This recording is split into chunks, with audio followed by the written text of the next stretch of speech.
Yes, a partial birth abortion, as defined under federal law, is where a physician partially delivers, usually the trunk and legs of the baby, leaving only the head in the birth canal, and the baby is alive, and then takes an act to kill the baby at that point, usually thrusting scissors into the back of the skull in order to kill the baby, and then completes the delivery. So it's a way of killing the baby when most of the baby is already outside of the womb.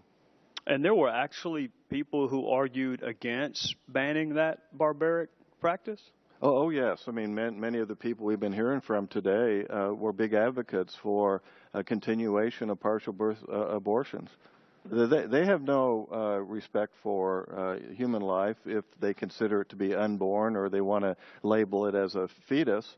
And literally anything is all right as far as they seem to be concerned. Well, let's go to that point, because Professor Smith seems to draw a line, artificial as it may be, between the humanity owed to a viable fetus and the lack of humanity owed to what she considers to be a non-viable fetus.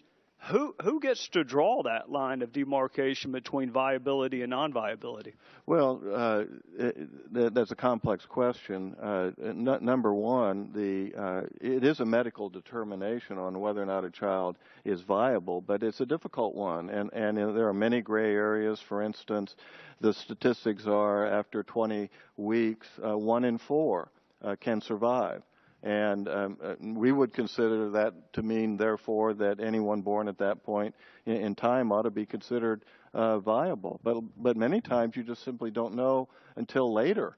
I haven't heard any people that work at abortion clinics are able to make that fine and complex medical decision. No, I think Professor Smith, if I heard her correctly, said that she was not a doctor and it should be up to the doctors to make that determination. Although I did note the irony, it was 9 damn lawyers who came up with that plan, not of one of whom was a doctor. And I also noted the irony of Hank Johnson wondering why there weren't more women on our side of the aisle, when they tend to target those who seek office as Republican women.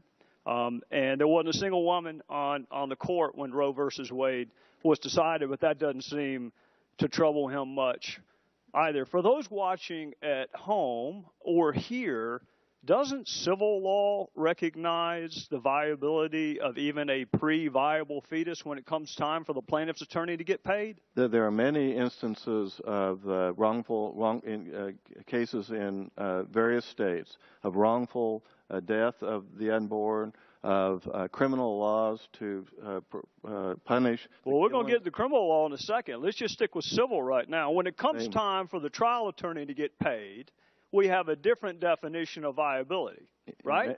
Well, viability is simply not relevant. Exactly. You can be 2 weeks pregnant, and you have a cause of action on behalf of that unborn child. And our friends on the other side of the aisle, some of whom were plaintiffs' attorneys, have no trouble being paid for the life of that 2-week-old.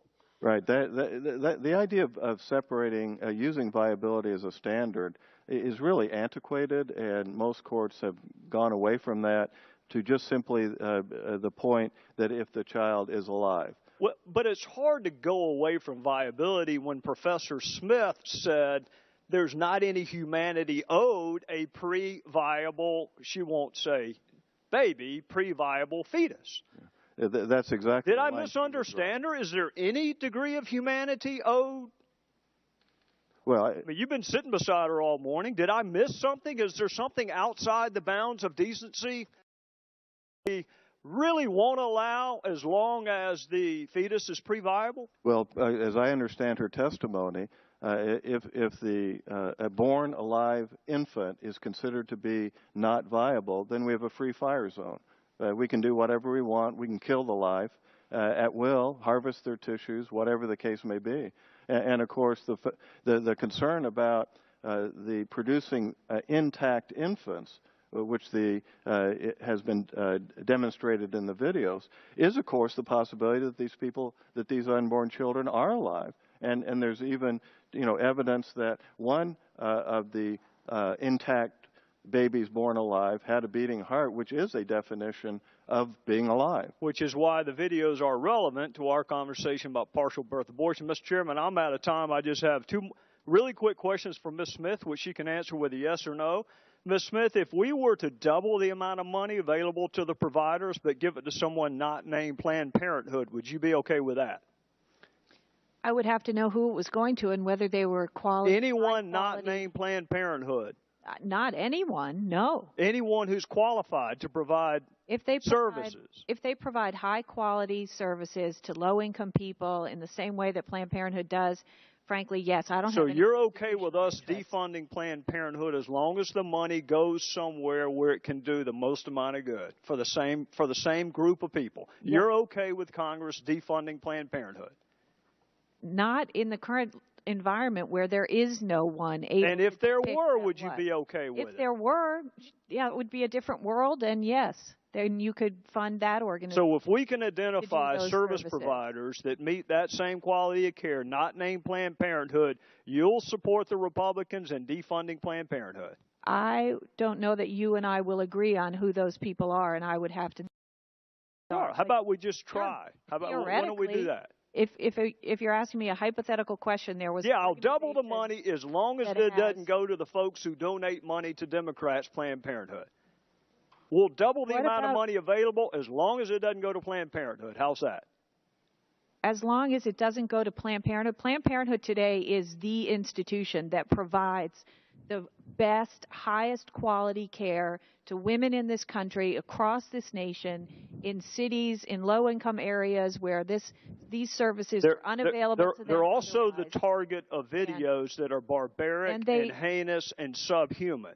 So as long as we can get that same level of care and do it through an entity not named Planned Parenthood. As a very small part of their services, and this is why you oppose them, and that is the only reason you oppose them. You have no idea why. I was voting to defund Planned Parenthood, with all due respect, Professor, before the videos ever showed up. I wasn't talking about the videos.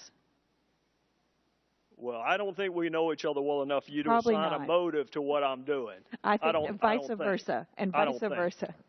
Thank you, gentlemen. Thank you, gentlemen. Just to